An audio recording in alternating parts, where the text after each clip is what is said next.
नमस्ते। सब कैसे हैं?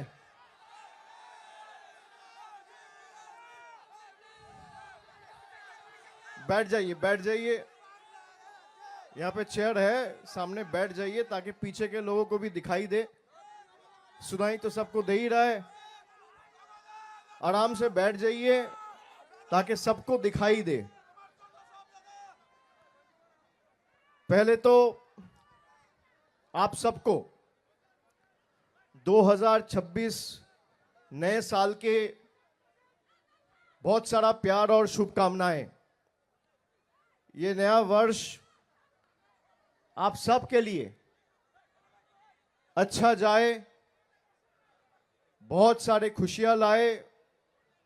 आपके परिवार के हर एक सदस्य के लिए ये नया साल अच्छा रहे। ऊपर वाले से यही प्रार्थना करता हूं।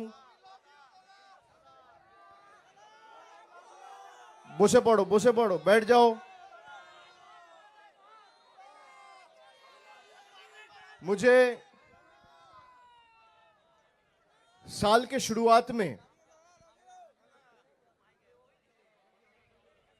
शुरुआत में अलीपुरद्वार आने का मौका मिला। आप सबसे बात करने का मौका मिला, आप सबसे मिलने का मौका मिला। और आपने देखा है आबार जितबे बांग्ला, ये जो कैंपेन है, ये हमने कल से पूरा बंगाल में इसका शुरुआत किया है और ये सेकंड मीटिंग है। आज मैं लौट के जाऊंगा, फिर 2 दिन बाद बीरभूम जाऊंगा, फिर इधर वापस आऊंगा। एक बार कुछ बिहार जाना है, एक बार मालदा जाना है, दक्षिण दिनाजपुर जाना है, उत्तर दिनाजपुर जाना है। लेकिन क्यों मैं आज आपसे मिलने आया हूं, क्या बोलने आया हूं?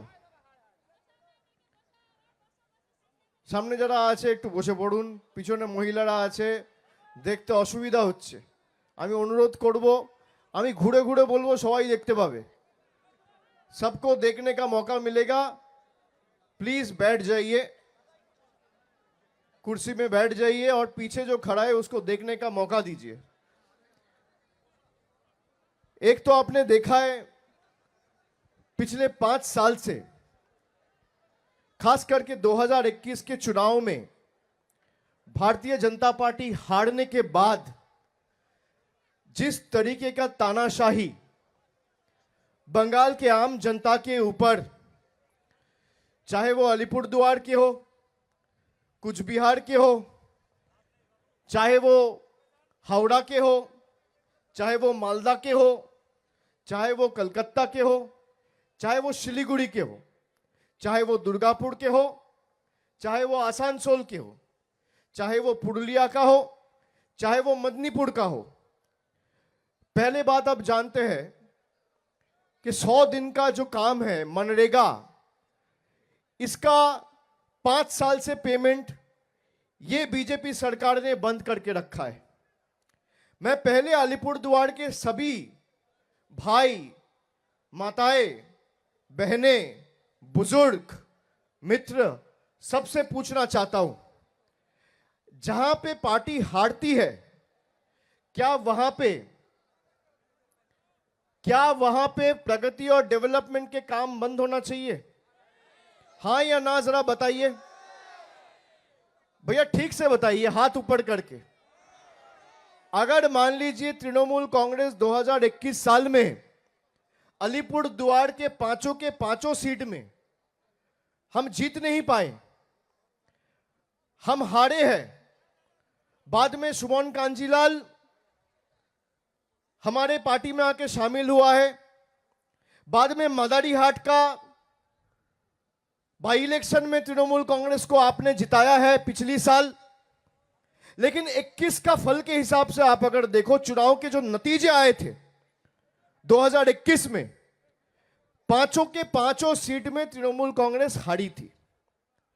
अब मैं आपको बताना चाहता हूं, मैं हार से क्यों शुरू कर रहा हूं, क्योंकि यही डिफरेंस है, यही फर्क है बीजेपी और तृणमूल कांग्रेस का सरकार में कि बंगाल में बीजेपी हारी तो बंगाल के सारे पैसे बंद, बंगाल में बीजेपी हारी तो बंगाल के सारे पैसे बंद। अलीपुरद्वार में तृणमूल कांग्रेस हारा तो 5 साल में कोई बीजेपी का नेता कार्यकर्ता अगर मुझे दिखा दे कि भाई अलीपुरद्वार में, कालचिनी में, कुमारग्राम में या फालाकाटा में तृणमूल हारा है और एक मां को, एक बहन को लक्ष्मी भांडार नहीं मिला है, मैं आपके सामने मुंह दिखाने कभी नहीं आऊंगा। यही फर्क है बीजेपी में और तृणमूल में।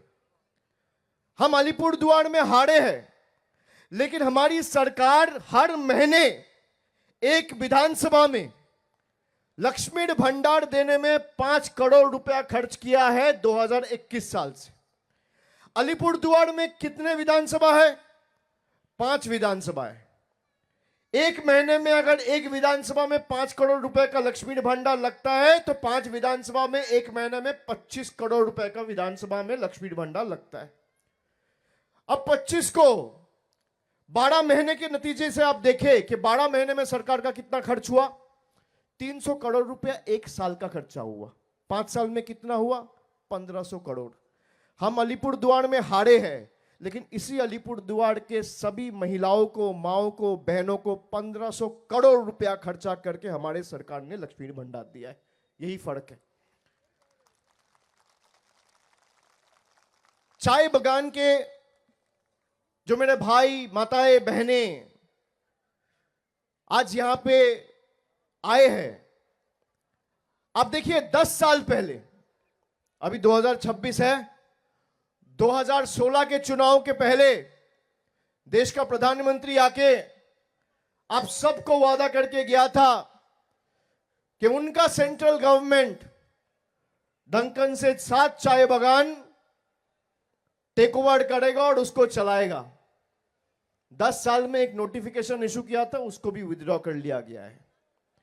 जिस पार्टी का प्रधानमंत्री का बात का कोई महत्व नहीं है, जिस पार्टी का सर्वोच्च नेता का बात का कोई महत्व नहीं है, जिस पार्टी में सबसे बड़ी नेता का कोई बात का महत्व नहीं है, उस पार्टी कभी आपको कोई भी राहत दे सकता है क्या? मुझे आने से पहले एक पत्रकार बोल रहा था कि अलीपुरद्वार और जलपाईगुड़ी के लोग बहुत भोले हैं। मैंने कहा क्यों? कह रहे नहीं, इतना दिन से तो बीजेपी को वोट दे रहे हैं, बीजेपी झूठ पे झूठ बोलता है और ये बीजेपी के बातों में आके बीजेपी को वोट दे देते हैं।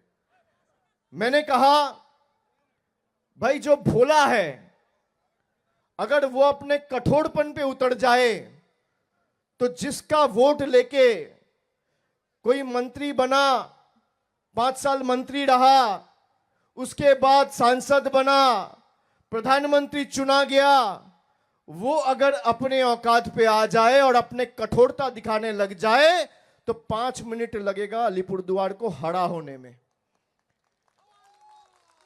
इस बार मेरी आपसे विनती है, मैं 2022 में यहां पे 4 श्रमिक सम्मेलन जो हुआ था सितंबर के महीना में, जहां तक मुझे याद है 11 तारीख को हुआ था, 3 साल हो गए। मैंने कुछ वादा किया था, कुछ काम शुरू हुआ है, कुछ काम अभी भी बाकी है, लेकिन जो वादा किया था उस पे हम लगे हैं, उस पे तृणमूल अड़े हैं। हमारी सरकार आपको वो जो भी कमिटमेंट सरकार की तरफ से माननीय मुख्यमंत्री ने या पार्टी की ट्रेड यूनियन के लोग, पार्टी के पंचायत के लोग या मैं आके खुद आपको वादा करके गया था, वो सारे वादे मैं निभाऊंगा। इसलिए मैं आपसे मिलने आया हूं। हम झूठ नहीं बोलते। मैं आज आके आपको 10 चीज बोल के दे दूं कि मैं ये कर दूंगा, वो कर दूंगा, ये हो जाएगा, वो हो जाएगा, और बीजेपी की तरह चुनाव के बाद भाग जाऊं, हम वो राजनीति नहीं करते। जो मैं कहता हूं सोच समझ के कहता हूं, और जो मैं कहूंगा आखिरी दम तक कोशिश करूंगा कि उसको इंप्लीमेंट करके उसको आप तक पहुंचा के जो वादा किया था वो निभाएंगे। आप जान के हैरान होंगे कि पिछले 7 साल में ये केंद्र की सरकार, बीजेपी की सरकार, खाली बंगाल से 1 करोड़, 2 करोड़, 5 करोड़, 10 करोड़, 20 करोड़, 50 करोड़, 100 करोड़ नहीं, खाली बंगाल से इनकम टैक्स और जीएसटी के नाम पे 6.5 लाख करोड़ रुपया उठा के लेके गया है दिल्ली। कितना करोड़? 6.5 लाख करोड़ रुपया उठा के दिल्ली लेके गया है। यहां का सांसद बीजेपी का है, एमएलए बीजेपी का है। 2019 में भी बीजेपी जीता, 2024 में भी बीजेपी जीता, 2021 में भी बीजेपी जीता। जरा पूछिए इनसे, चाय बगान का एक मां, एक भाई, एक बेटे के लिए उसका ईपीएफ का जो दिक्कत होता है, उसके पानी का जो दिक्कत होता है, उसका डेली वेज का जो दिक्कत था, 10 साल में एक चिट्ठी कोई केंद्र मंत्री को बीजेपी का कोई विधायक या सांसद ने लिखा है? भाई उल्टा ये लोग आपका पैसा बंद करवाते हैं, और इनके नेता खुलेआम बोलता है कि हम तो भाई टाइट करने का राजनीति करते हैं, हम पैसा बंद कर देंगे। भाई आपको क्या लगता है कि बीजेपी और देश का प्रधानमंत्री के सब मोहताज है? वो जब पैसा देंगे तब लोगों को जमीन का पट्टा मिलेगा, तब घर मिलेगा, तब काम मिलेगा, तब पानी मिलेगा। जो केंद्र के अधीन, केंद्र के जो पीएसयूज है उसके अधीन जो चाय बगान है, उसमें भी वो ईपीएफ जमा नहीं करते। करते कि नहीं करते? करते है। तो एक भी बीजेपी का विधायक, सांसद कभी ये बात को पार्लियामेंट में, देश के संसद में उठाया है? नहीं उठाए। अब मैं आपसे पूछना चाहता हूं, आप बताइए, एसआईआर का नाम पे आप सबको हैरान किया गया कि नहीं किया गया? किया गया कि नहीं किया गया? 10 साल पहले नोटबंदी के नाम पे लाइन पे खड़ा करवा गया था कि नहीं करवा गया था? नोटबंदी के नाम पे लाइन पे खड़े हुए थे आप लोग सब? जरा हाथ उठा के बताइए, हाथ उठा के बताइए। अपने दिल पे हाथ रख के पूछिए, काला धन खत्म हुआ? हुआ? 10 साल पहले यही बीजेपी और मोदी की सरकार देश के 130 करोड़ जनता को लाइन पे कतार में खड़ा कर दिया। सब खड़ा हुआ नया भारत बनाने के लिए, नया सपना देख के, नया जोश, नया जज्बा, नया उमंग के साथ। 10 साल बाद आज जनता देख रही है कि काला धन और बढ़ गया। 10 साल बाद आज फिर से आपको अपना अधिकार, वोट का जो अधिकार है, उस अधिकार को रखने के लिए आपको लाइन में लगना पड़ रहा है। यह बीजेपी की सरकार है। पहले जनता चुनती थी कि सरकार में कौन बैठेगा, अब सरकार चुन रहे हैं वोटर कौन बनेगा।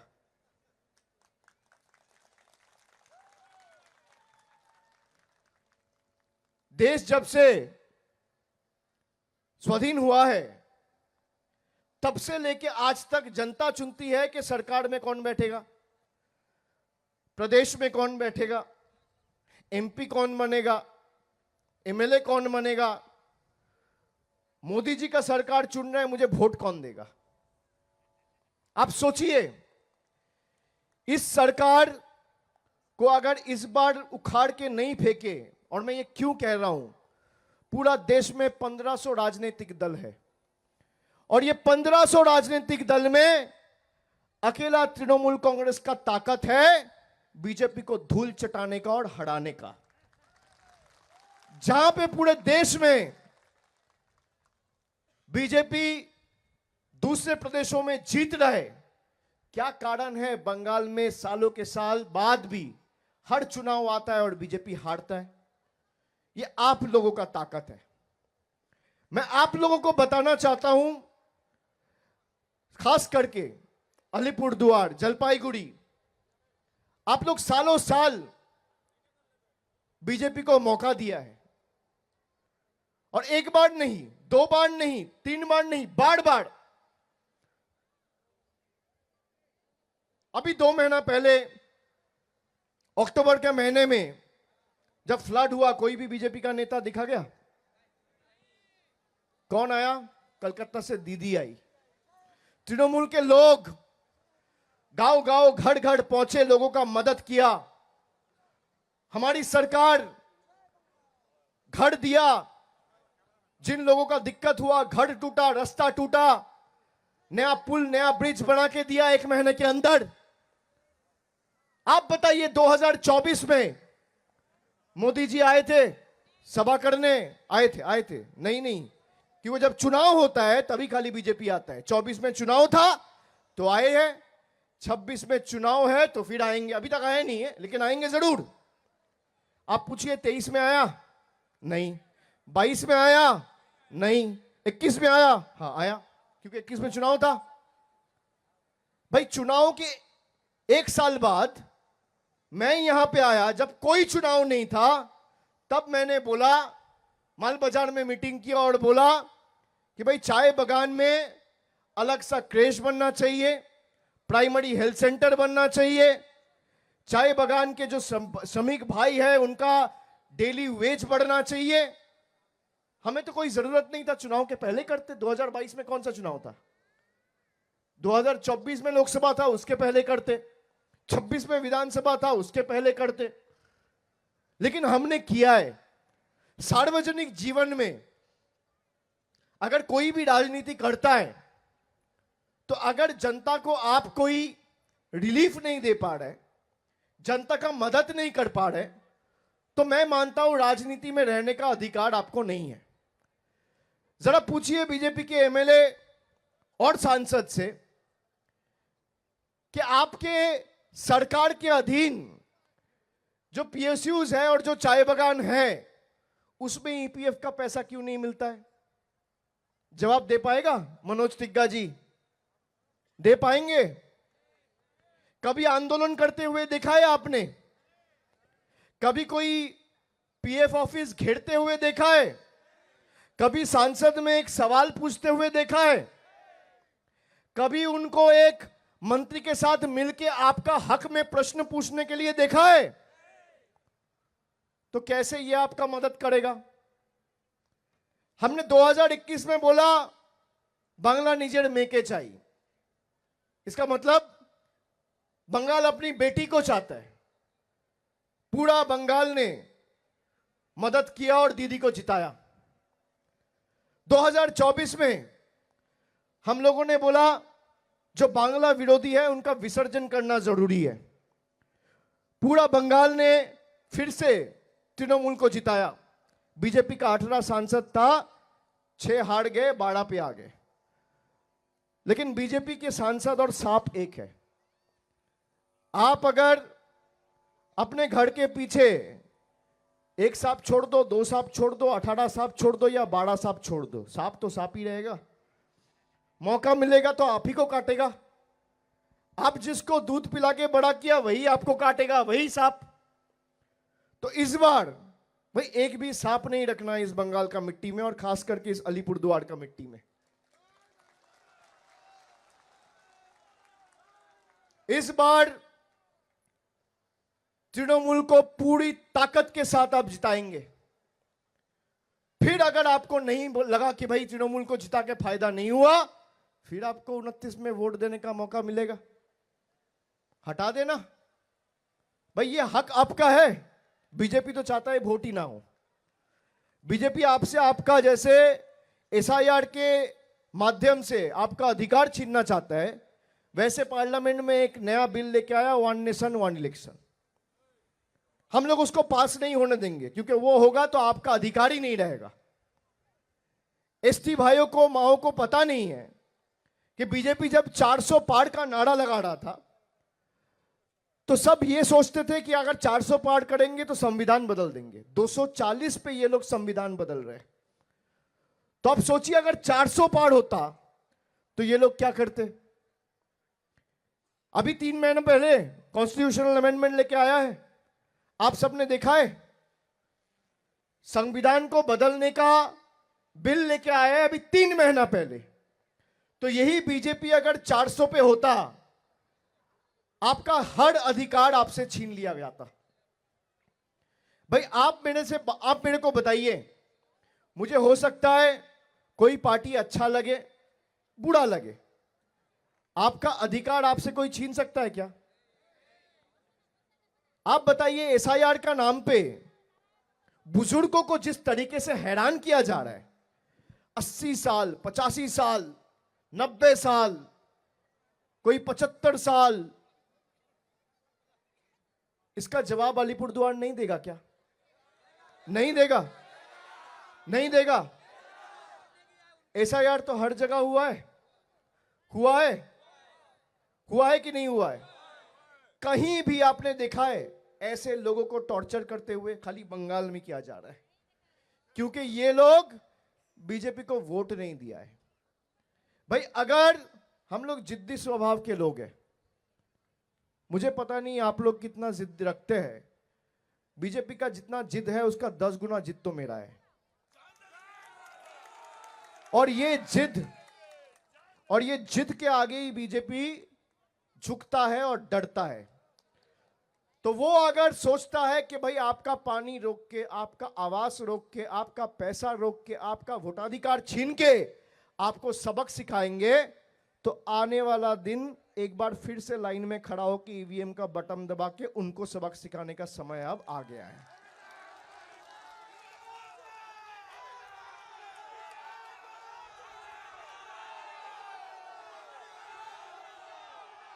बंगाल में 7 करोड़ वोटर में वो कहते हैं कि 1.5 करोड़ वोटर है जो अनमैप्ड है।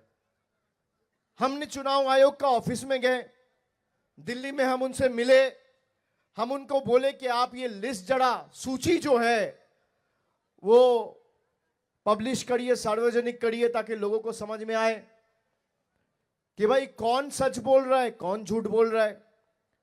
मान लीजिए आपका बूथ में अगर ऐसे 20 लोग हैं जिसका नाम में कोई गड़बड़ है, तो उसका सूची निकलना चाहिए कि नहीं निकलना चाहिए? निकलना चाहिए। तो बीजेपी का दम क्यों नहीं हो रहा है, इलेक्शन कमीशन का दम क्यों नहीं हो रहा है सूची सार्वजनिक करने का? क्योंकि ये लोग जिसका अधिकार है बिन बताए उसका अधिकार छीनना चाहता है। हम लोग नहीं देंगे। ये अधिकार हम लोग को बाबा साहेब अंबेडकर ने दिया है, मोदी जी, अमित शाह ने नहीं दिया है।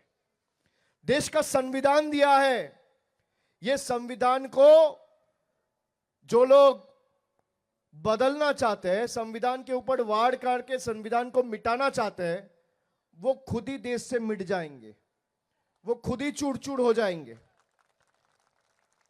और जो लोग बीजेपी के नाम पे, बीजेपी का कहने पे आम जनता को गुमराह कर रहे हैं, खास करके वैनिश कुमार कौन है पता है?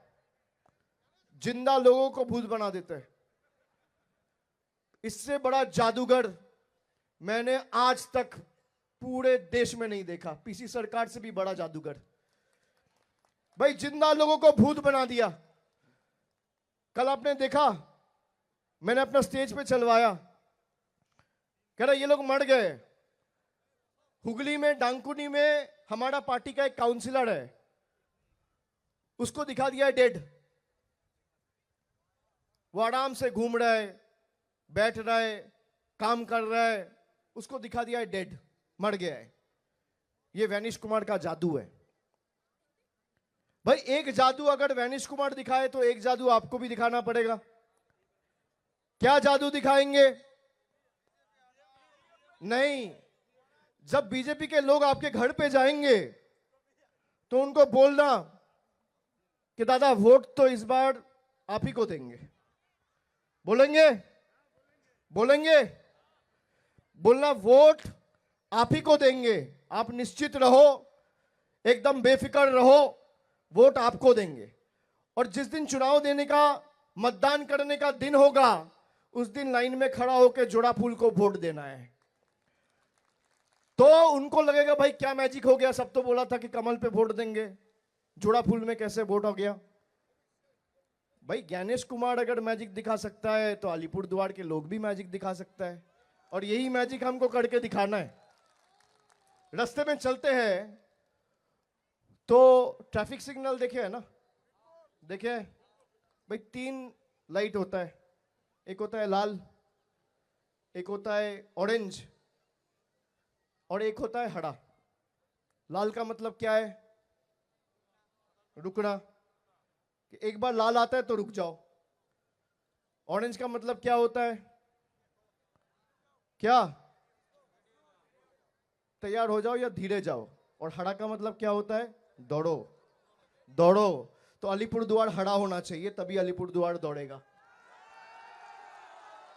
हरा करना पड़ेगा, ये आप सबका जिम्मेदारी है।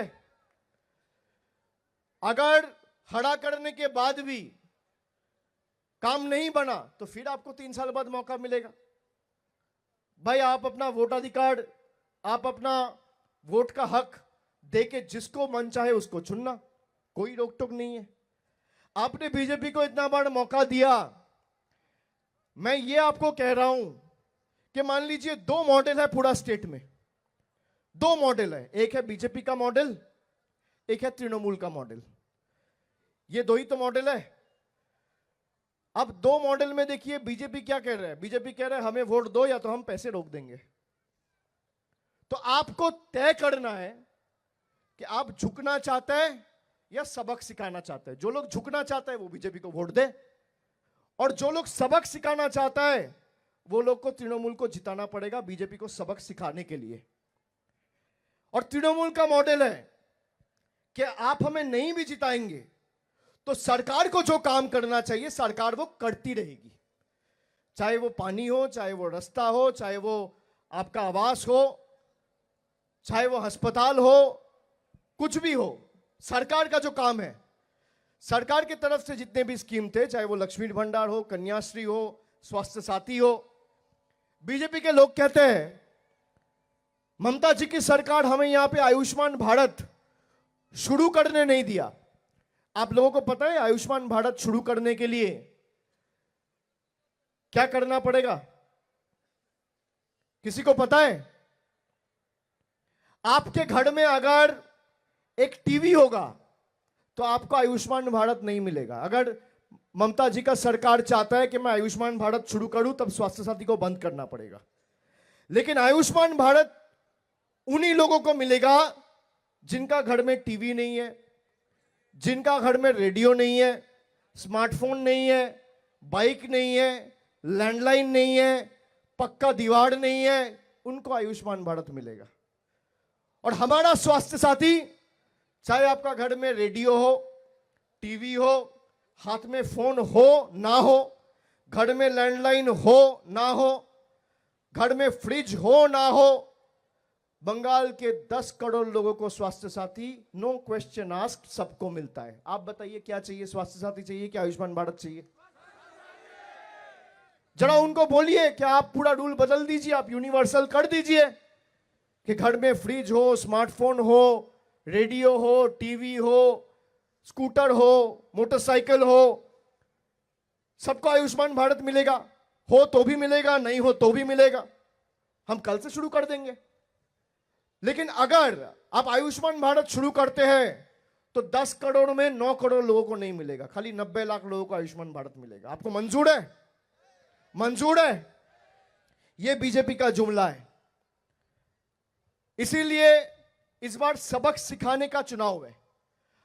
हर चुनाव आता है जहां पे लोग वोट देके चुनता है। मैं कह रहा हूं इस बार वोट देके चुनने का चुनाव तो है ही, उसके साथ बीजेपी को सबक सिखाने का चुनाव है। सबक कैसे सिखाएंगे आप? भाई तृणमूल को हर बूथ से 10 वोट, 20 वोट, 50 वोट से जिता के नहीं होगा।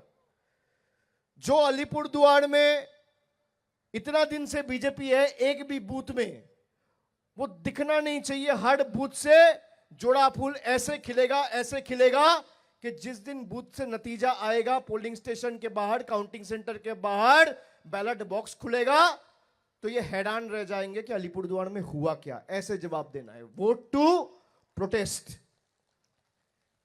आप जवाब ऐसे देंगे कि इनको साफ कर दीजिए, उखाड़ के फेंकना पड़ेगा, तभी ये सबक सीखेंगे। 11 साल से एक सरकार सत्ते में है, 11 साल। जब मर्जी ये नहीं चलेगा, वो नहीं चलेगा, अपना ये कागज दिखाओ, अपना वो कागज दिखाओ। बीजेपी का कोई नेता खड़ा हुआ है क्या लाइन में कागज लेके? अलीपुरद्वार को ये जवाब देना पड़ेगा कि हम लोग कागज देखने वाले हैं, दिखाने वाला नहीं है। भाई जो मन करे, जब मन करे, आपको कतार में खड़ा कर दे। आप सोचिए, ये पॉलिटिकल पार्टी जो अभी ऑपोजिशन में है बंगाल में, 70 एमएलए के साथ कोई चिकन रोल बेच रहा है तो उसको मार रहा है, कोई चिकन पैटीज बेच रहा है तो उसको मार रहा है। यहां पे कितने लोग वेज खाते हैं? जरा हाथ उठाइए। नहीं, बेची तक उठाइए, कोई दिक्कत नहीं है, उठाइए। कितने लोग वेज खाते हैं? हाथ उठाइए, सब बेफिक्र उठाइए। उधर कितने लोग वेज खाते हैं? भाई कितने लोग नॉन वेज खाते हैं? जरा हाथ उठाइए। कितने लोग नॉन वेज खाते हैं? प्रधानमंत्री बोल रहा है मछली खा रहे तो उसको मॉक कर रहे। देश का प्रधानमंत्री कोई चिकन पैटीज बेच रहा है तो उसको मार रहा है। और कहां मार रहा है? जहां पे गीता पाठ हो रहा है वहां पे मार रहा है। मैं हिंदू हूं, मेरा धर्म कभी किसी के ऊपर आक्रमण करना नहीं सिखाता है।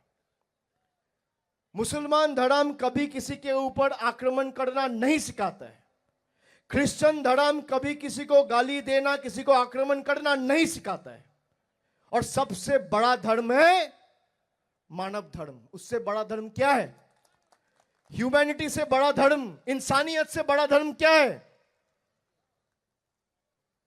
जहां पे गीता पढ़ा जा रहा है वहां पे बीजेपी के लोग मार रहे हैं। ऑपोजिशन में रह के बोल रहे हैं चिकन पैटीज नहीं बेच सकता है।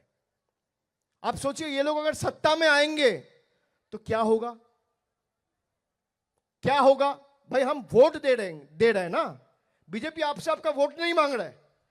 बीजेपी कह रहा है वोट भी दो और फिर हम जो कहेंगे उसको करो।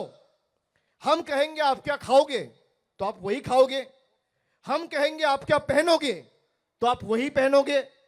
हम कहेंगे आप किस रास्ते से चलोगे तो आप उसी रास्ते से चलोगे। हम कहेंगे आप कौन सा कपड़ा पहनोगे, किससे बात करोगे तो आप उसी से बात करोगे और उसी ढंग का कपड़ा पहनोगे। ये लोकतंत्र है क्या? आप बताइए, ऐसी पार्टी को इतना सा जगह इस मिट्टी में मिलना चाहिए? मिलना चाहिए? किस मुंह से आता है ये वोट मांगने? बीजेपी के लोग जब आपके पास आए कि भाई मोदी जी का हाथ सख्त करिए, मोदी जी को जिताइए, पहले बोलिए उनको 11 साल का रिपोर्ट कार्ड लेके आओ। बोलो तृणमूल कांग्रेस रिपोर्ट कार्ड लेके आए, तुम्हारे रिपोर्ट कार्ड कहां है? पहले रिपोर्ट कार्ड लाओ फिर वोट मांगो। हम उन्नयों ने पांचाली करके घर घर रिपोर्ट कार्ड दिया है कि तृणमूल ने 15 साल में क्या किया है। पिछला बार जब चुनाव हुआ था 10 साल का रिपोर्ट कार्ड घर घर पहुंचाया गया था। इस बार भी 15 साल का सरकार का काम और सरकार का जितना भी लोगों को सुविधा मिला है सारा सूची बना के घर घर दिया जा रहा है। बीजेपी का रिपोर्ट कार्ड कहां है? आप बताओ, बीजेपी को रिपोर्ट कार्ड लेके आना चाहिए कि नहीं आना चाहिए? आना चाहिए कि नहीं आना चाहिए? बीजेपी का रिपोर्ट कार्ड कहां है? जो बीजेपी ने हमारे आवास का पैसा रोक के रखा, जिस बीजेपी ने हमारा 100 दिन का मनरेगा का काम में एक पैसा नहीं देने दिया, जिस बीजेपी ने रास्ते का पैसा रोक के रखा, ग्राम सड़क योजना का पैसा रोक के रखा, आवास का पैसा रोक के रखा, सर्वशिक्षा मिशन का पैसा रोक के रखा, जल जीवन मिशन का पैसा रोक के रखा, जो पानी तक नहीं छोड़ते उसको राजनीति करने का अधिकार है। अभी मध्य प्रदेश में आपने देखा है, 2 दिन पहले कभी सुना है पानी पी के लोग मर जा रहे हैं? डबल इंजन सरकार, पानी पी के लोग मर जा रहे हैं। यह डबल इंजन सरकार का नमूना है। भाई पानी पी के लोग मर जा रहे हैं। सोचिए, कुछ भला बुरा खा लिया उससे मौत हो गया तो सुने, कभी सुने पानी पी के मौत हो गया? भाई जो सरकार आपको क्लीन हवा नहीं दे सकता, पीने का पानी नहीं दे सकता, वो आपको सर के ऊपर छत देगा क्या? वो आपको जमीन का पट्टा देगा क्या? वो आपका वेज बढ़ाएगा क्या? पानी जो नहीं दे सकता वो करेगा। अब हर जगह देखिए, जो बंगाल से जा रहा है सबको टॉर्चर किया जा रहा है। पिछले 8 महीनों में ऐसे 1200 से 1400 केसेस आए हमारे पास। किसी का घर मेदिनीपुर में है, किसी का कुछ बिहार में है, किसी का जलपाईगुड़ी में है, किसी का दिनाजपुर में है, किसी का मालदा में है, किसी का मुर्शिदाबाद में है। उनका क्या गलती है? वो बंगाल से है। वो भूल रहे कि ये जो मिट्टी है, बंगाल का मिट्टी, देश का जो इंडिपेंडेंस मूवमेंट हुआ था उसमें दिशा दिखाया था ये बंगाल। ये बंगाल रुकेगा नहीं, ये बंगाल झुकेगा नहीं। आप जितने ताकत लगा के वार करोगे, बंगाल के लोग उतने मजबूत बनेंगे, लेकिन हम आपके सामने सर नहीं झुकाएंगे। सर कट जाएंगे, लोग मिट जाएंगे, लेकिन दिल्ली के दरिंदों के सामने हम सर नहीं झुकाएंगे। हम बिकेंगे नहीं, हम झुकेंगे नहीं, हम गिरेंगे नहीं, हम रुकेंगे नहीं। हम अगर सर झुकाएंगे तो हमारे जो मां है, बाप है, परिवार के बुजुर्ग लोग हैं, समाज के बुजुर्ग लोग हैं, उनके सामने सर झुकाएंगे। हम चर्च में झुकाएंगे, मंदिर में झुकाएंगे, मस्जिद में झुकाएंगे, गुरुद्वारा में झुकाएंगे, लेकिन दिल्ली के दरिंदों के आगे हम सर नहीं झुकाएंगे। इसीलिए ये कैंपेन कि चाहे जितना ताकत है आपको लगा लो, चाहे आप ईडी लगाओ, चाहे आप सीबीआई लगाओ, चाहे आप सीआरपीएफ लगाओ, चाहे आप मीडिया लगाओ, चाहे आप पैरामिलिट्री फोर्स लगाओ, चाहे आप जुडिशियरी लगाओ, चाहे आप इनकम टैक्स लगाओ, जितना जोड़ है, ताकत है, लगा लो। जितना वार करोगे जीतेगा तो बंगाली। যতই করো হামলা আবার জিতবে বাংলা। কিন্তু এবার বাংলার জয়ে আলিপুরদুয়ারকে অগ্রণী ভূমিকা পালন করতে হবে। মমতা বন্দ্যোপাধ্যায়কে চতুর্থবার মুখ্যমন্ত্রী করার লক্ষ্যে আলিপুরদুয়ারকে 5-এ 5 করতে হবে। এই আলিপুরদুয়ার সাব ডিভিশন ছিল মামাটি মানুষের সরকার জেলা করেছে। আলিপুরদুয়ারের প্রতিদানের সময় 2026-এর বিধানসভা নির্বাচন। এই নির্বাচনে যারা বিভাজনের রাজনীতি করে, বৈষম্যের রাজনীতি করে, বিচ্ছিন্নতাবাদের রাজনীতি করে বাংলাকে ভাতে মারার চক্রান্ত করেছিল, যারা বাংলার লক্ষ লক্ষ ভোটারকে আনম্যাপ করে তাদের মৌলিক অধিকার কেড়ে নিতে চেয়েছে, সেই বাংলা বিরোধী, আলিপুরদুয়ার বিরোধী বিজেপিকে আলিপুরদুয়ারের ম্যাপ থেকে বিদায় দিয়ে আনম্যাপ করে পাঠিয়ে দিতে হবে দিল্লিতে। এবং এটা সম্ভব করে দেখাতে হবে। বাংলাকে জেতাতে হবে। তৃণমূল থাকলে বিরোধীরা কুপোকাত, আর বাংলার 10 কোটি মানুষ পাবে দুমুঠো ভাত। আর বিজেপি থাকলে ধর্মে ধর্মে আঘাত আর প্রতিদিন ভাইয়ে ভাইয়ে সংঘাত। বিজেপি থাকলে মোদিজির দুয়ারে ভাষণ আর তৃণমূল থাকলে দিদির দুয়ারে রেশন। কি চান আলিপুর দুয়ারের মানুষকে বেছে নিতে হবে। আমরা গত বছর 12 লক্ষ মানুষকে আবাসের টাকা তুলে দিয়েছি। 12 লক্ষ প্রকৃত প্রাপক, যাদের 2019-20 সালে আবাস প্লাসে নাম ছিল।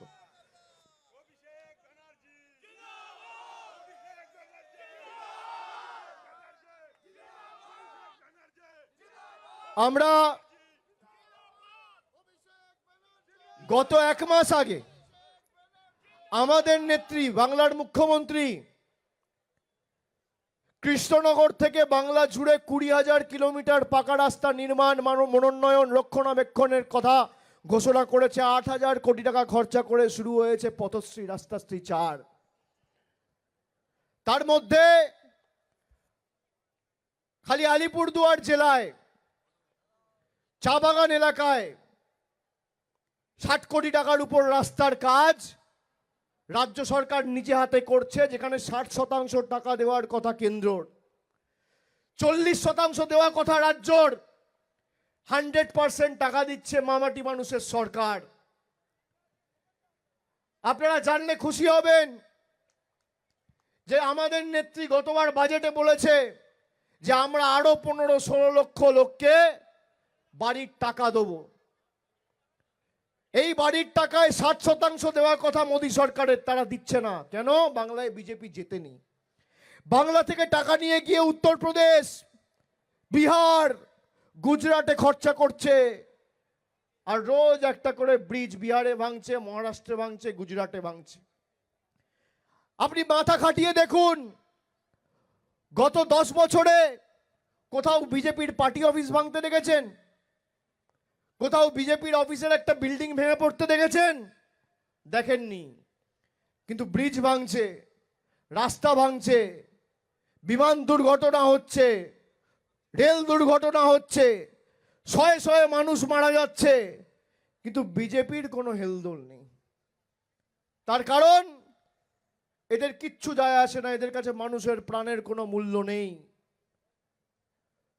আমরা জিতি হারি আলিপুর দুয়ারে, প্রত্যেকটা প্রাণ আমাদের কাছে মণিমুক্তর মতো। আলিপুর দুয়ারকে এবার কথা দিতে হবে।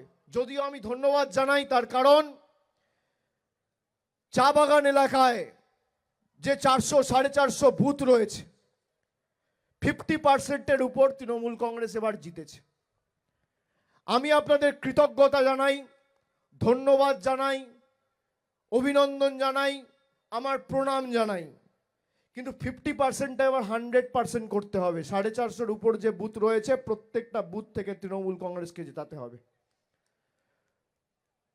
তবেই বিজেপিকে শিক্ষা দিতে পারবেন, তবেই এরা শিক্ষা পাবে।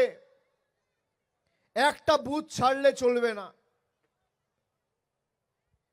তবেই এরা বুঝতে পারবে যে বাংলার মানুষের যদি টাকা বন্ধ করি, বাংলার মানুষ যদি গর্জে ওঠে, তাহলে আমাদের বিপদ রয়েছে। আপনি যদি প্রতিঘাত না করেন, তাহলে আগামী দিন, এখন আপনার ভোটাধিকার কাটছে, কালকে আপনি বাড়ি থেকে যাতে বেরোতে না পারেন, তার ব্যবস্থা বিজেপি করবে।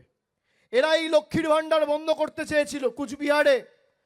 দীপা চক্রবর্তী বলে এদের একজন ভাইস প্রেসিডেন্ট 2024-এর নির্বাচনের প্রাক্কালে ভাষণ দিয়ে বলেছিল লক্ষ্মীর ভান্ডার বিজেপি এলে বন্ধ করে দেবে। আজও বিজেপি তার বিরুদ্ধে কোনো ব্যবস্থা নেয়নি। আপনি দেখুন, বিহারের নির্বাচন হয়েছে, 1.5 মাস আগে রেজাল্ট বেরিয়েছে, বলেছিল বিজেপি সরকার এলে সবাইকে 2 লক্ষ টাকা করে লোন দেওয়া হবে, মহিলাদের 10,000 টাকা দিয়েছে। নির্বাচন শেষ, টাটা বাই বাই। মহারাষ্ট্রে বলেছিল লক্ষ্মীর ভান্ডার সবাইকে দেবে, খালি ভেরিফিকেশনের নাম করে নির্বাচনের ফল ঘোষণা হয়েছে, বিজেপি জিতেছে, আর ভেরিফিকেশনের নাম করে 70 লক্ষ মহিলাকে তালিকা থেকে বাদ দিয়ে দিয়েছে, তারা টাকা পায় না। আর আমাদের সরকার নো কোয়েশ্চেন আস্কড, কোনো এলিজিবিলিটি ক্রাইটেরিয়া ছাড়া বাংলার প্রতিটি মায়েদের, প্রতিটি বোনেদের লক্ষ্মীর ভান্ডারের টাকা দিচ্ছে। 2,32,00,000 মায়েদের বোনেদের টাকা দিচ্ছে সরাসরি ডাইরেক্ট ব্যাংক ট্রান্সফারের মাধ্যমে। আমি আজকে এসছি শুধুমাত্র আপনাদের সাথে একতরফা ভাবে আমি বলে চলে যাব তা নয়। আমি আমার কথা বললাম। আমি এবার যদি আপনাদের কারোর কোনো প্রশ্ন থাকে আপনারা সেটা করবেন, আপনাদের কথা শুনবো এবং আমার যতটুকু সীমাবদ্ধ সামর্থ্য, এখতিয়ার, যতটুকু আমার কাজ করার সুযোগ রয়েছে আমি সেগুলো সর্বাঙ্গীনভাবে চেষ্টা করে যাতে আপনাদের সমস্যার সমাধান করতে পারি তার চেষ্টা করব। কারোর যদি কোনো প্রশ্ন থাকে, এখানে কি এগুলো ও আগে থেকে প্রশ্ন চলে এসছে, চলো ফির তুম শুরু করো।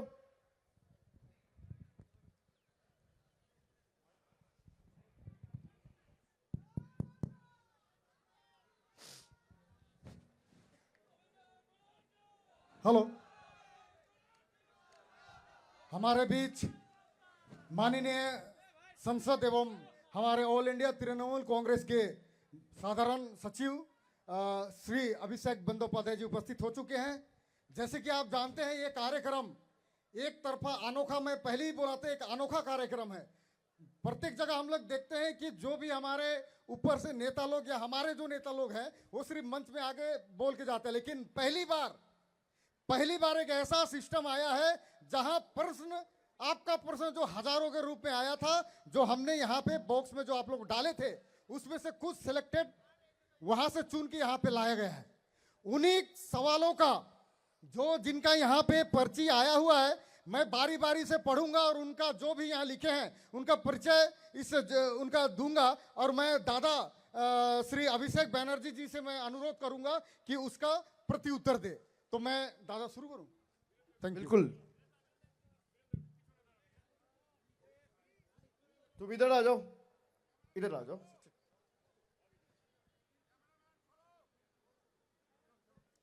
तो मैं यहां कुछ पर्ची आए हैं उसमें से मैं एक खोल रहा हूं।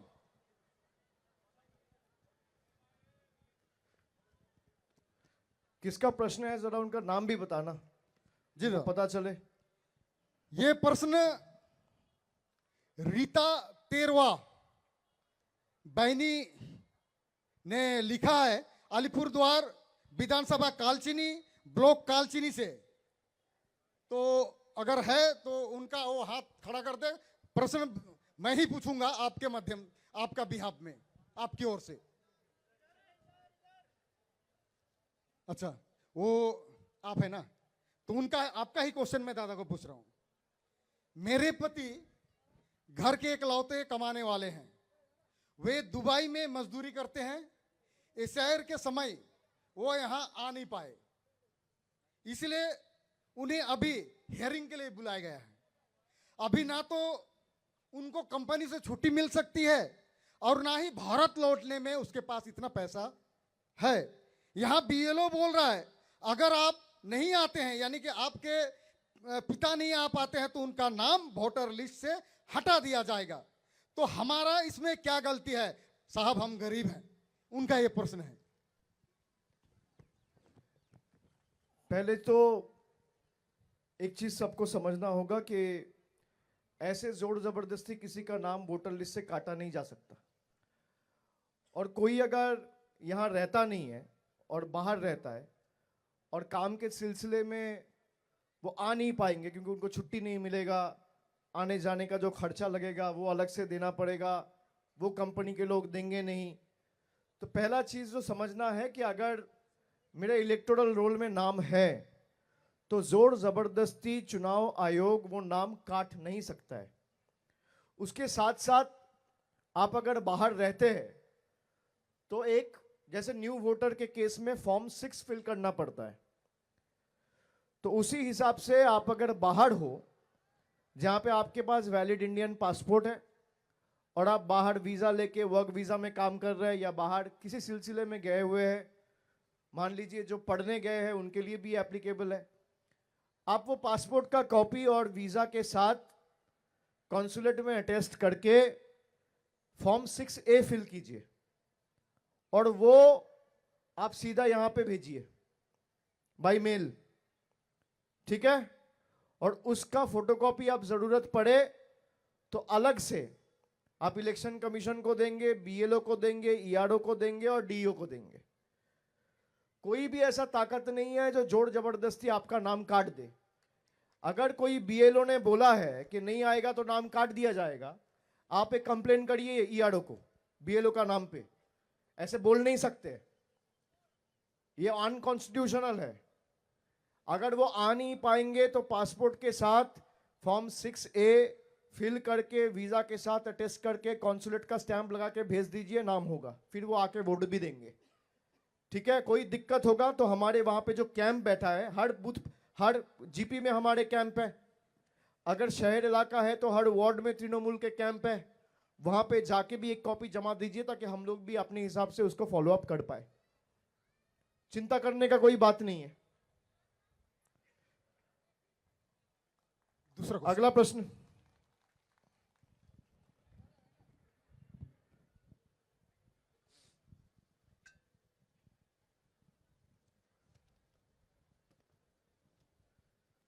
अगला प्रश्न आया है सुरेश तुरी, मधु टी स्टेट से, अलीपुरद्वार जिला, कालचिनी विधानसभा। उनका कहना है 1995 से मैं मधु चाय बागान में काम कर रहा हूं, लेकिन मुझे अभी भी जमीन का पट्टा नहीं मिला है।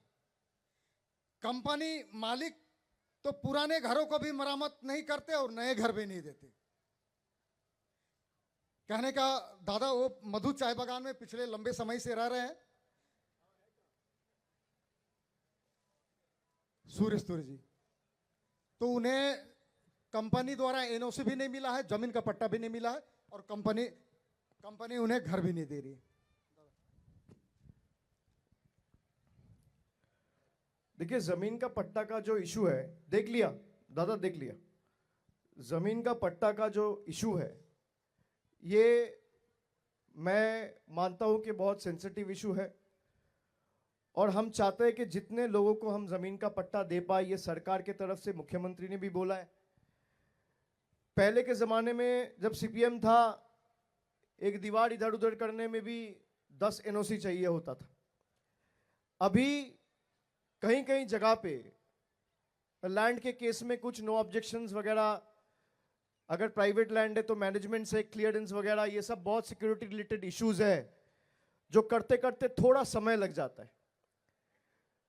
लेकिन आपने अगर इतना दिन सब्र किया है तो थोड़ा दिन सब्र और रखिए। अगर सरकार की तरफ से आपको बोला गया है तो हो सकता है कि थोड़ा देर हो, लेकिन जरूर आपको मिलेगा। और जिसका भी जेन्युइन इशू होगा कि भाई मैं जहां पे रह रहा हूं, मैनेजमेंट मुझे थोड़ा अपना अगर जगह ठीक ठाक करने नहीं दे रहा है, तो मैं तृणमूल ट्रेड यूनियन के सभी लोगों को अनुरोध करूंगा कि इसको स्ट्रिक्टली आप मैनेजमेंट के साथ उठाइए। जो भी चाय बागान में काम करता है, हर चीज उनका हित में होना चाहिए, उनके विरुद्ध में नहीं होना चाहिए। ये हमारा मांग होना चाहिए और इसको प्राथमिकता देना चाहिए कि अगर कहीं किसी को भी कोई दिक्कत हो रहा है, उनका ताकत तृणमूल ट्रेड यूनियन बने। और हमारा ये दायित्व बनता है, हमारा ये ड्यूटी बनता है कि हम उनके लिए खड़े हो और जहां पे जिसको जो जरूरत है, अपना जितना सामर्थ्य है उतना मदद तो जरूर करनी चाहिए। तो जितने लोग ट्रेड यूनियन के साथ जुड़े हैं, मेरा सबसे निवेदन है, आग्रह है कि कहीं भी किसी को दिक्कत होता है तो उसको लगना चाहिए कि मेरे लिए, मेरा आवाज बनने के लिए तृणमूल ट्रेड यूनियन के लोग मेरे साथ चट्टान की तरह खड़ा है। ये मेरा आग्रह रहेगा। तुम यही रहो ना, कोई दिक्कत नहीं है। अगला प्रश्न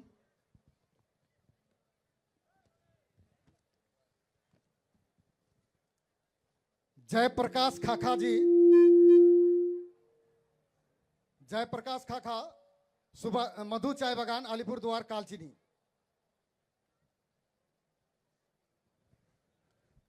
उनका प्रश्न है,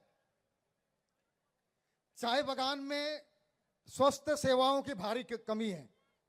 हमारे यहाँ ना तो एमबीबीएस डॉक्टर है, ना ही अस्पताल भी बंद है। कई तरह की बीमारी होने पर उन्हें पैरासीटामोल जैसे दवाई मिलती है, और साधारण बीमारी के लिए हमें कभी 15 किलोमीटर दूर लोथाबाड़ी या 40-50 किलोमीटर दूर अलीपुरद्वार हॉस्पिटल जाना पड़ता है।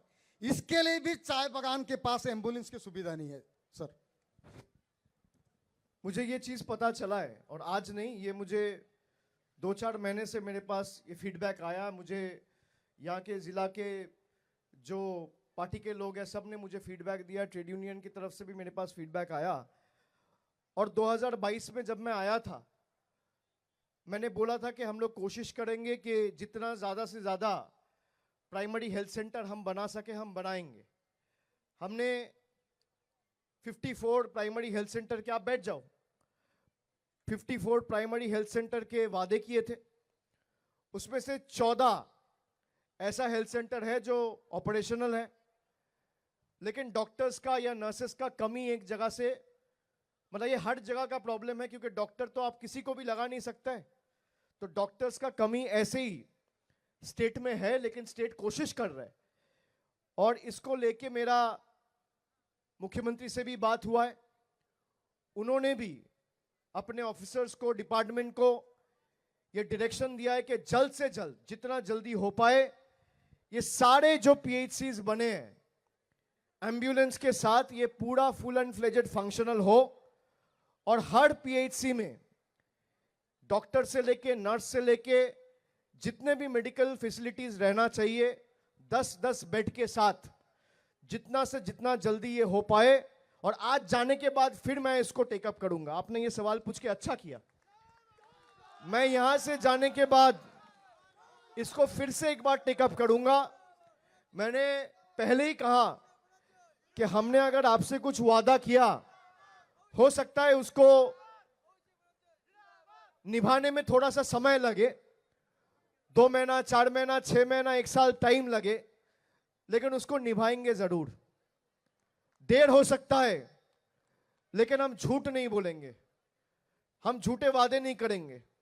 देखिए, ये जितने भी चाय बागान है, खास करके जो आप देखोगे सेंट्रल का पीएसयूज के अधीन है, जैसे एंड्यूल के जो चाय बागान है, वहां पे केंद्र को बनाने चाहिए। जो प्राइवेट मैनेजमेंट रन कर रहे हैं वहां पे प्राइवेट होना चाहिए।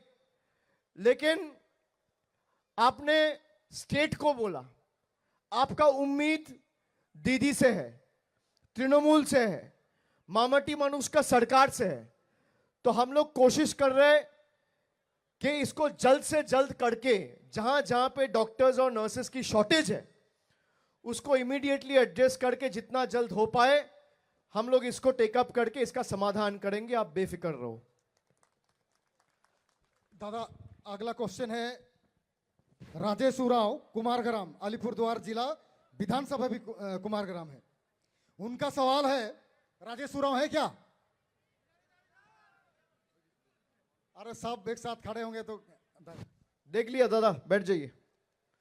उनका सवाल है, रोजाना मजदूरी जो है, डेली रेट वेज जो है कई सालों से कम है, हमारी मजदूरी बढ़ाने के लिए सरकार क्या कर रही है?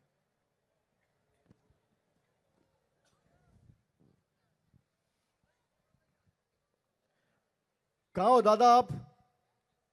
आओ इधर आओ। अरे जोरदार ताली। आओ भाई, उनको आने दो।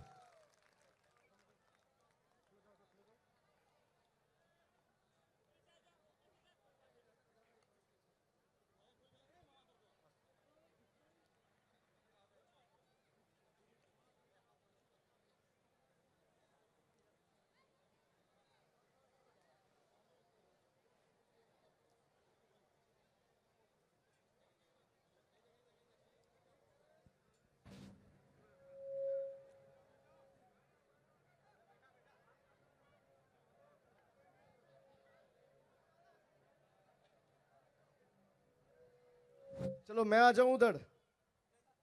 हाँ,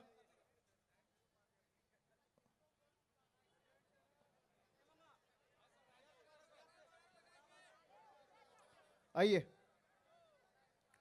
आइए। कैसे है? नव वर्ष की शुभकामनाएं। चलिए बताइए क्या दिक्कत है, आप माइक पे बताइए। मेरा यही दिक्कत है जे मैं तो बोलूंगा आज का जो अलीपुर द्वार में आपसे मिलके शुभकामना बोले जे आज नया साल में आपका भी और हमारे यही गर्व है जो मैं आज जे आपके सामने चाय बागान के विषय से लेके दो बात रख सक रहा हूँ। ये मैं भाग्य हूँ, मेरा नसीब जो आपके सामने आए। मैं हर चाय बागान का जो परिस्थिति है आज ये चाय बागान में जो हम लोग का 14 दफा दाबी बोलता है मालिक, जो एग्रीमेंट था आज 14 दफा दाबी हम लोग खाली सुन रहा है। अभी चाय बागान में सिर्फ एक पेमेंट मिल रहा है सर, सूखा 250 रुपया। हम लोग को जो चाय बागान को वर्कर को जो 4 लकड़ी मिलना चाहिए, आज जंगल में लकड़ी वर्कर को जाने के लिए बाधा है डिपार्टमेंट से। लेकिन आज चाय बागान में क्या हो रहा है, वो लकड़ी हमारा 2.5 पिल के वर्कर को मिलता था, वो लकड़ी में भी वंचित है। उसके बाद में जो कच्चा हाउस, पक्का हाउस तो अभी नहीं दे रहा है, लेकिन अभी लेबर को वो कच्चा हाउस भी नहीं मिल रहा है। कुछ बागान में साधारण एक पॉलीथीन का यूज कर रहा है, तो लेबर क्या हालत में रह रहा है सर। उसके बाद में जो मेडिकल का है, जो मेडिकल का दिखाता है वर्कर को जो एग्रीमेंट है, वो मेडिकल में भी आज हॉस्पिटल से एक दवा नहीं मिल रहा है। इमरजेंसी अगर टेडबेक इंजेक्शन होता है, किसी को काट जाता है, तो ऐसा हॉस्पिटल में टेडबेक भी इंजेक्शन नहीं मिल रहा है सर, उसको भी खरीद के लेने पड़ता है। और ऐसे ऐसा बागान है जो 40 किलोमीटर 42 किलोमीटर है चाय बागान, एक पहाड़ी इलाका में है सर। वहां भी आज वो इमरजेंसी के लिए एम्बुलेंस जो चाहिए, वो बागान में एम्बुलेंस की भी व्यवस्था नहीं है। खुद गरीब आदमी वो अपना मुजरी देके या उधार देके एम्बुलेंस की व्यवस्था करके अलीपुर में आ रहा है सर। तो आज हमारा चाय बागान हम लोग को 14 दफा दबी बोलता है, लेकिन अभी तक हम लोग को सब तरफ वंचित है सर। ये आशा है सरकार से, मैं हमारा चाय बागान के जितने भी हमारा जो वंचित होते जा रहा है, दिन दिन में पानी के तरफ से वंचित है ये लेके, और उसके बाद में हमारा जो स्कूल शिक्षा, आप जो बोले थोड़े हमारा कोई बुजुर्ग गाड़ी के लिए, आज एक बुजुर्ग जो आइन का हिसाब से हमारा ट्रैक्टर में पत्ती जाना चाहिए फैक्ट्री में, लेकिन आज हम लोग को एक पशु को गिनती के हिसाब हमारे बच्चों को ट्रैक्टर में स्कूल भेज रहा है, तो हमारा क्या हालत में रख रहा है सर। हम लोग इतना वंचित है। तो मैं आशा है जो आप सरकार से मैं बोल के, ये आज खूब नसीब है आपका सामने आके 2-4 बात बोल रखे, इसके लिए मेरे जितना भी आवा हुआ सभी को मैं अपना बात के छोटा कहता हूँ। मैं बहुत बहुत धन्यवाद आपको वो मानता हूँ सर से, आपका सामने आके 2 बात रखा। अगर मेरे गलत नहीं, बहुत बहुत शुक्रिया। देखो, पहली बात यह है कि आपका जो भी सवाल है वो एकदम जायज है। जो डेली वेज का इनका सवाल जो वीरेंद्र भाई ने इनको स्टेज में बुलाने से पहले आप सबके सामने बोला, वो मैं एकदम सटीक मानता हूं। ऊपर से जो मेडिकल रिलेटेड दिक्कत बताया, बच्चों को स्कूल जाने में दिक्कत होता है, लकड़ी नहीं पहुंचता है उसका दिक्कत अलग से होता है, ये सब जेन्युइन प्रॉब्लम है और बहुत लोग ये समस्या से जड़ित है। आप एक चीज जहन में रखें कि आज से 14 साल पहले 2011 में जब हमारा सरकार पहली बार बनी थी, उस टाइम चाय बागान में काम करने वाला एक भाई का वेज होता था 67 रुपया, 67। और बहुत लड़ाई करके, संघर्ष करके, आंदोलन करके, कभी अपना वेज अगर बढ़ता था तो 2 रुपया, 3 रुपया, 2.5 रुपया ऐसे बढ़ता था। पिछले 14 साल में ये 250 रुपया हुआ है बढ़ के। पिछला बार जब मैं आया था तो 232 रुपया था, सीधा 18 रुपया बढ़ा, 250 हुआ। मैं आपसे झूठ नहीं कहूंगा, पहले ही बोला है कि हम मर जाएंगे, आपको झूठे वादे नहीं करेंगे। लेकिन मैं मानता हूं कि 250 रुपए में घर संसार परिवार नहीं चलता है। जिस तरीके से चीजों के रेट बढ़ रहे हैं, चाहे वो चावल हो, चाहे वो आलू हो, सब्जी हो, दाल हो, पहनने के कपड़े हो, चप्पल हो, घर बनाने के सामान हो, बच्चों की पढ़ाई हो, बेसिक जो चीजें हैं वो खरीदने के लिए भी 250 रुपया से घर संसार परिवार नहीं चलता है। तो मैं इतना कर सकता हूं कि आपको यह वादा करके जाऊंगा कि आने वाले 3-4 महीने में जब दीदी का सरकार बनेगा चौथी बार, तो मेरा पहला प्रायोरिटी रहेगा अलीपुरद्वार। और मैं 1 महीना के अंदर यहां फिर से जरूरत पड़े तो आऊंगा, या तो दल के तरफ से सीनियर किसी को भेज के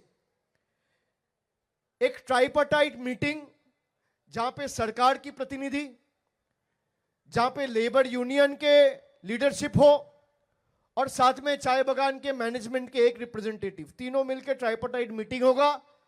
और कम से कम चाय बागान में आपका 250 से 300 रुपया डेली वेज हो, यह मैं सुनिश्चित करूंगा। यह मेरा वादा है आप सबसे।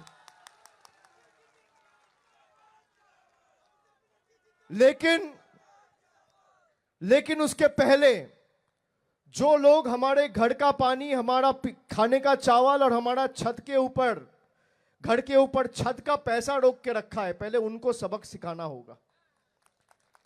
बाकी जिम्मेदारी मेरा। सरकार बनेगा उसका 1 महीने के अंदर, 30 दिन के अंदर यहां पे ट्राइपार्टाइट मीटिंग बुलाया जाएगा।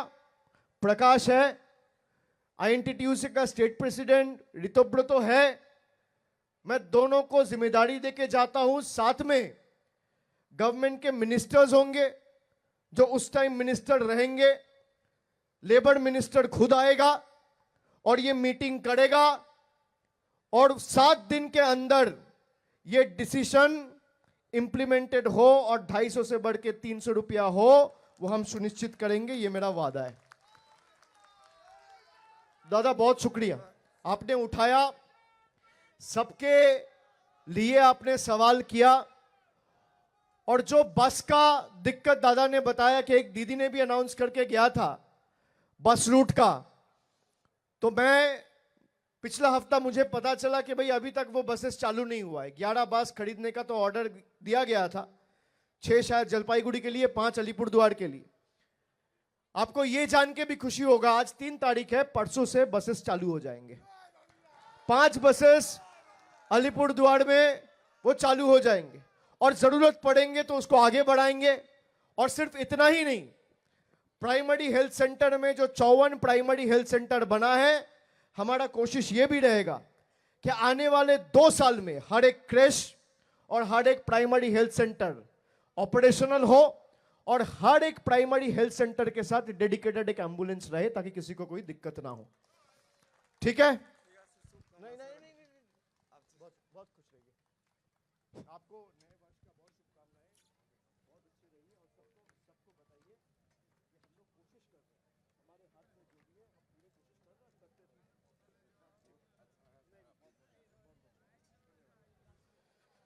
धन्यवाद। अगला सवाल दादा, अगला सवाल विधानसभा कुमारग्राम से कोहिनूर चाय बागान से आया हुआ है। संगीता उरांव है क्या? संगीता उरांव, अच्छा संगीता उरांव, ठीक है। आपका जो भी प्रश्न है मैं पूछ रहा हूं आपका प्रश्न को मैं पूछ रहा हूं। उनका प्रश्न है, मेरा देवर की जो पत्नी है, कुछ महीने पहले बच्ची हुई है, उनकी पत्नी हर रोज बच्चे को लेकर चाय बागान में काम करने जाती है।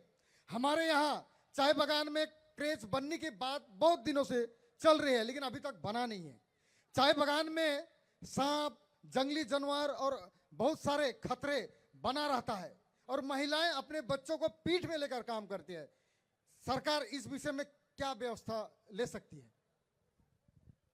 इसका पहले वाला जो प्रश्न था उसी का अंत में मैंने बताया, ये संगीता जी का प्रश्न है, तो मैंने उसमें बताया कि जितना भी पीएचसीज और क्रेश है जो गवर्नमेंट के तरफ से पिछले 2 साल में बनाया गया है, ये सारे क्रेशेस और पीएचसीज को आने वाला 2 साल में हम फुल्ली फंक्शनल बनाएंगे।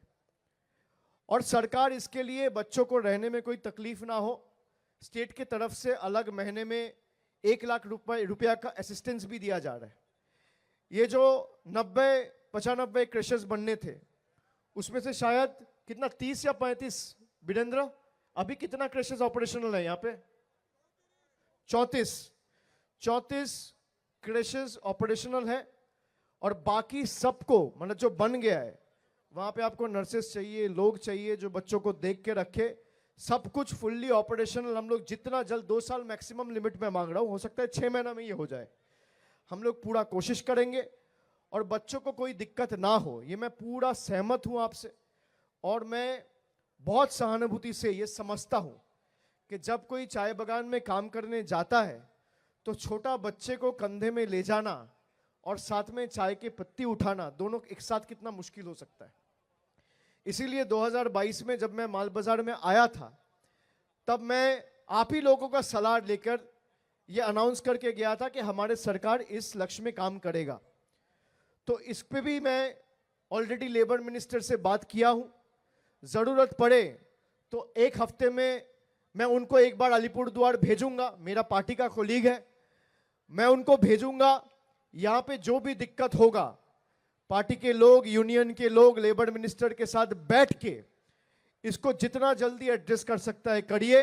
और साथ में मैं कलकत्ता वापस जाके इसको तुरंत उठाऊंगा और जितना जल्द इसका समाधान हो पाएगा मैं अपने हिसाब से पूरा कोशिश करूंगा। ठीक है संगीता जी? हाँ बोलून।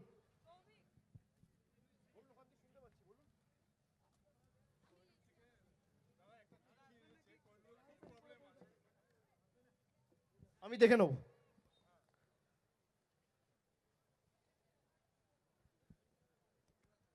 और है क्या? दादा है।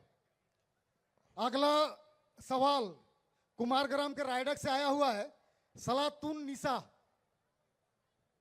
सलातुन निसा है क्या?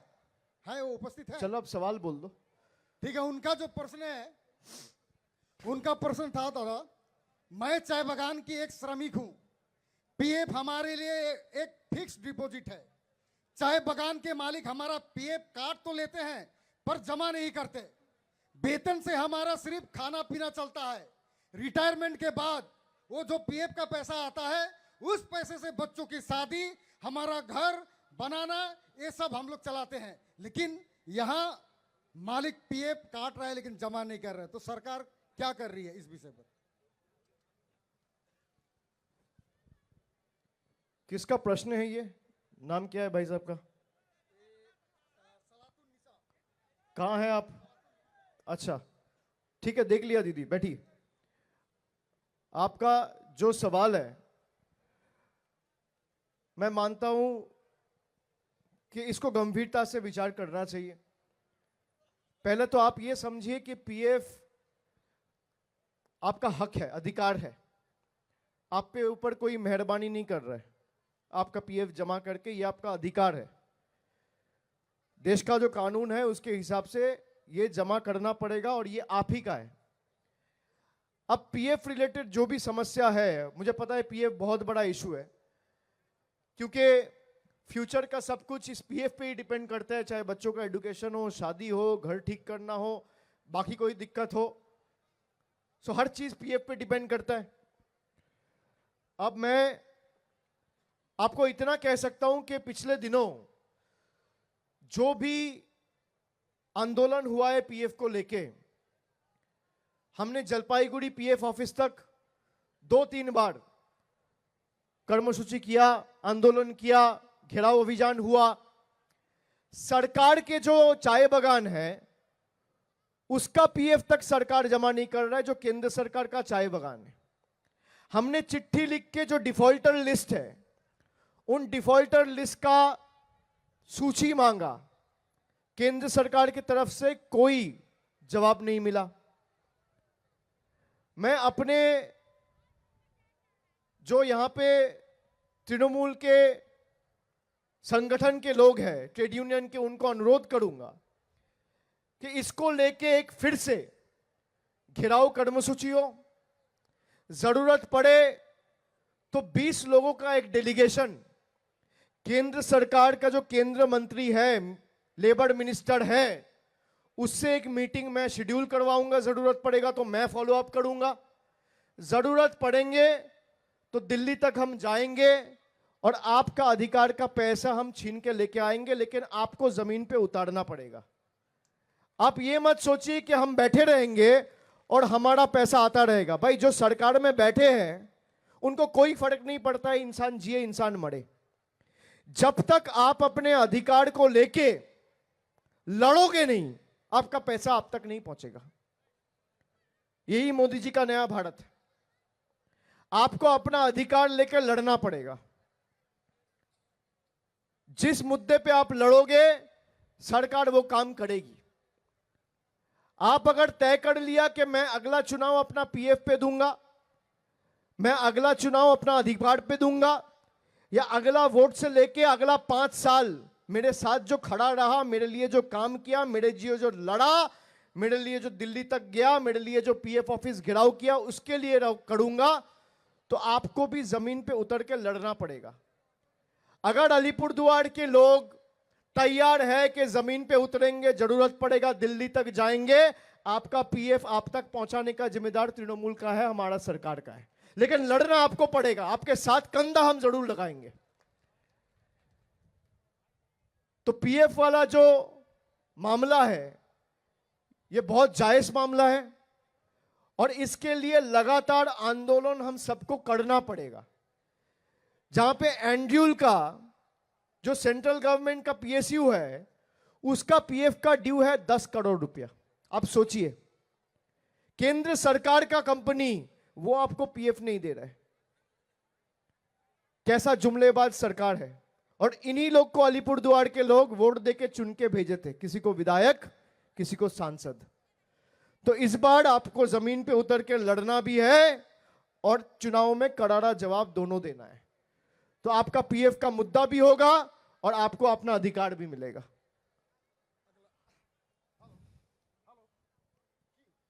हेलो, अगला और अंतिम सवाल है। प्रभात महतो, ये आपका हंटापाड़ा से पूछा है कि हंटापाड़ा चाय बागान में वेतन की समस्या पिछले 6 महीनों से है और पेमेंट अभी भी नहीं मिला है। इस कारण से चाय बागान में अनेकों समस्या हो रही है। इसमें फिर से एक बार फिर से। हंटापाड़ा चाय बागान में ये जो फोर्टनाइट और मंथली वेज का जो पेमेंट है वो कई महीनों से है। यहाँ पे उन्हें उल्लेख किया है 6 महीना से है और अभी भी उनको पेमेंट नहीं मिला है। इसके कारण से चाय बागान में अनेकों समस्याएं उत्पन्न हो रही है। इसके लिए इसलिए आपसे विनम्र निवेदन है कि आप इस पर ध्यान दें। ये पेमेंट क्यों नहीं मिल रहा है? एक ऐसा बहुत सारा चाय बागान है जिसमें फोर्टनाइट पेमेंट और मंथली पेमेंट जो है कंपनी बोलती है फिनेंशियल क्राइसिस, जिसके कारण से पैसा एडजस्टमेंट भाई काम किया है तो पैसा देना पड़ेगा। आप लोग जाओ कंपनी से बात करो, एडमिनिस्ट्रेशन से जरूरत पड़ेगा डेपुटेशन दो, इसको टेकअप करो। गरीब आदमी अगर काम किया है उसको अपना पैसा, हक का पैसा तो देना ही पड़ेगा। ये हम लोग को उठाना चाहिए और हम लोग को ये इमीडिएटली जरूरत पड़े कंपनी के खिलाफ आप एक कंप्लेन भी डालो। अगर काम करा है तो पैसा कैसे नहीं देगा, वो उसका हक का पैसा है, देना ही पड़ेगा। डिस्ट्रिक्ट एडमिनिस्ट्रेशन के साथ भी इसको टेकअप करिए और साथ में कंपनी का मैनेजमेंट से अलग से बात करिए कि इन लोग का घर संसार परिवार कैसे चलेगा आप अगर पैसे नहीं देंगे तो ये इमीडिएटली मैं समझता हूं आपको करना चाहिए। और जितने भी लोग ट्रेड यूनियन के साथ जुड़े हुए हैं, मेरा सबके साथ मतलब सबके आगे फिर से आग्रह और विनती है कि जो चाय बागान में काम कर रहे हैं, हमारा हर काम, हर फैसला, हर डिसीजन उनका हित में होना चाहिए। चाहे उसके लिए हमें जिससे लड़ना पड़े हम लड़ेंगे, लेकिन एक गरीब आदमी काम करेगा, उसको अपना हक का पैसा नहीं मिलेगा, उस कंपनी के पास काम नहीं, पैसा नहीं है बोल के तो काम क्यों करवाया? दो तो एक साथ नहीं हो सकता। तो ये आप एकदम इसको उठाओ और जरूरत पड़े तो मुझे बताना, जरूरत पड़े मैं खुद आऊंगा। जरूर दादा जरूर। और कंधे से कंधे मिला के लड़ूंगा। दादा ऐसे तो हजारों प्रश्न आए हैं, लेकिन कुछ प्रश्नों का ही उत्तर अभी दादा के द्वारा यहाँ लाइव में लिए हम लोग, लेकिन बाकी प्रश्नों का इनका जिनका जिनका प्रश्न था वो बाकी प्रश्न हमारे दादा ले जाएंगे और उनका फोन नंबर है, फोन के यहाँ पे द्वारा एक सवाल मैं देख रहा हूँ, कोई लिखा है I did not get money for my marriage. कौन है जिसको शादी में पैसा नहीं मिला? आपका नाम है मिक नगाड़िया, नगसिया। मिक नगसिया कहाँ हो? विवेकानंद 2 GP कहाँ है? आपका शादी का पैसा नहीं मिला? किधर? क्या हुआ? शादी का पैसा नहीं मिला? नहीं मिला? अप्लाई किया था? कहां अप्लाई किया था? किधर? BDO office? किधर? DRM office. डीआरएम ऑफिस में क्यों अप्लाई करेगा? DM office, DM office. शादी हो गया आपका? वो एप्लीकेशन का एक फोटो मुझे भेजना, मैं सुनिश्चित करूंगा कि आपको मिले, ठीक है? और शादी मुबारक हो आपको सबको एक बार फिर से, हैप्पी न्यू ईयर। और सबका आने वाला साल बहुत अच्छा जाए और बंगाल जीते, अलीपुरद्वार जीते, कुमारग्राम जीते, कालचिनी जीते, फलाकाटा जीते, अलीपुरद्वार जीते, हम सब जीते। और जो लोग बंगाल को तड़पाया, बंगाल के ऊपर अत्याचार किया, बंगाल के ऊपर लगातार वार किया, उनको करारा जवाब मिले, यही उम्मीद के साथ आप सबको नमस्कार करते हुए मैं अपना वाणी को विराम देता हूं। जय हिंद, वंदे मातरम, जय बांग्ला। अभिषेक बनर्जी, अभिषेक बनर्जी, अभिषेक बनर्जी।